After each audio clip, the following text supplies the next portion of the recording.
കോഴിക്കോട് കൊയിലാണ്ടിയിൽ ആനയിടഞ്ഞുണ്ടായ സംഭവത്തിൽ അന്വേഷണം നടത്താനുള്ള നിർദ്ദേശം ജില്ലാ കളക്ടർക്ക് നൽകിയിട്ടുണ്ടെന്ന് മന്ത്രി വി എൻ വാസവൻ.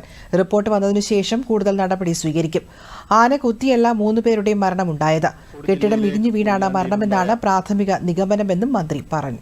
ആനയിളകിയുമായി ബന്ധപ്പെട്ട് ഉണ്ടായ സംഭവം അങ്ങേയറ്റം ദൗർഭാഗ്യകരമാണ്, വേദനാജനകമാണ്, ദുഃഖകരമാണ്. 3 പേരുടെ ജീവൻ പൊലിയാനിട വന്നത് ഏറ്റവും വിഷമകരമായ സാഹചര്യം സൃഷ്ടിച്ചിരിക്കുന്നു. ആ സംഭവവുമായി ബന്ധപ്പെട്ട് അന്വേഷണം നടത്താനുള്ള നിർദ്ദേശങ്ങൾ ജില്ലാ കളക്ടർക്കും അതുപോലെ തന്നെ വനം വകുപ്പ് മന്ത്രി ഫോറസ്റ്റ് ഡിപ്പാർട്ട്മെൻറ്റ് നിർദ്ദേശം നൽകിക്കഴിഞ്ഞിട്ടുണ്ട്. അതിൻ്റെ അന്വേഷണ റിപ്പോർട്ട് വരുന്നതേ ഉള്ളൂ. സംഭവം നമുക്ക് ദൃശ്യമാധ്യമങ്ങളിൽ നിന്ന് കാണാൻ ഇടവന്നതും പ്രാഥമികമായി കിട്ടിയ വിവരങ്ങളും അനുസരിച്ച് ആന കുത്തിയല്ല ഈ 3 പേരുടെ ജീവൻ പോകാൻ ഇടവന്നിട്ടുള്ള, മറിച്ച് കെട്ടിടം ഇടിഞ്ഞു വീണതാണ്. ആന തമ്മിൽ കൊമ്പ് ഓർക്കുമ്പോൾ കെട്ടിടത്തിന് ആഘാതം ഉണ്ടായി ആ കെട്ടിടം ഇടിഞ്ഞു വീണാണ് 3 പേര് മരിക്കാൻ ഇടവന്നെന്നാണ് പ്രാഥമികമായി കിട്ടിയിട്ടുള്ള റിപ്പോർട്ടുകൾ.